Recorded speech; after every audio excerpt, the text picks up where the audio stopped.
now there are 131 active deep underground military bases in the United States. There's 1,477 of them worldwide.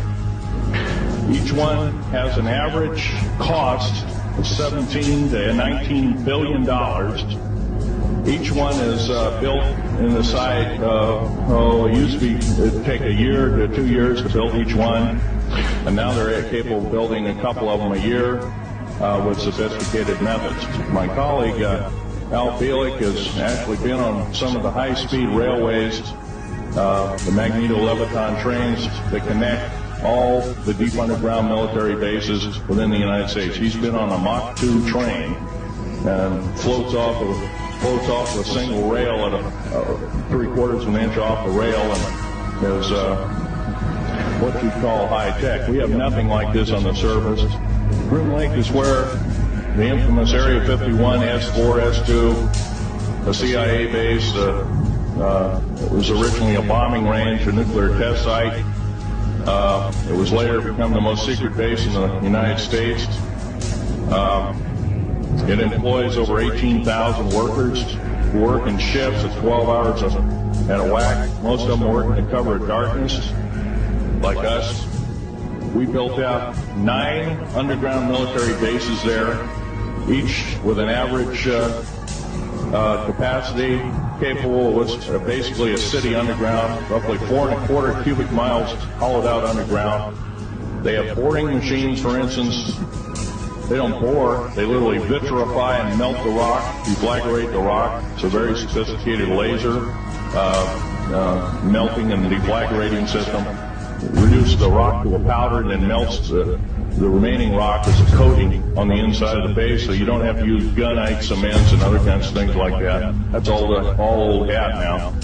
Technology is just basically, the new technology we get is the old hat of the military.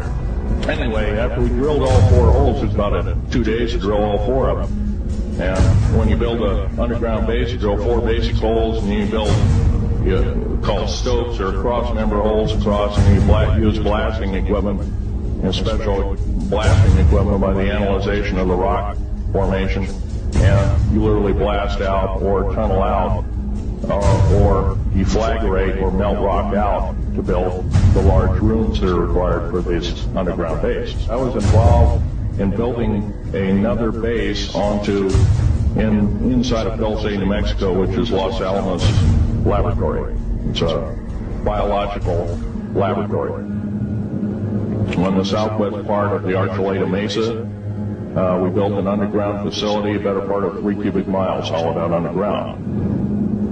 Then to the southwest of that, we were in the process of the early stages of building. We drilled 4 large tunnel-like holes. Some of them ran 2.5 miles under the surface. Number of the original wells or drilling machines that were used were at the rate of 2 miles a day. Area 51 is only one base, one of the 131 bases. Of these 131 bases, I call Area 51 a mega base. It's got more than one base. It's Tonopah Test Range, Area 51, S2, S4, Groom Lake, and a host of others. Now, these mega bases are gobbling up our gross national product. Right now we're spending 28% of the gross national product on building underground bases solely.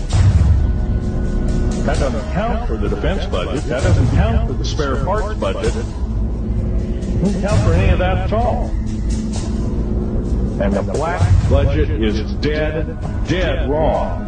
It sidesteps the United States Congress and its Constitution of its people and says you're a bunch of morons, you don't need to know. Well, a need-to-know basis is an executive order written during the Eisenhower era, right after the created 1954 treaty, and is treasonous and illegal in this country and should be overturned and abolished.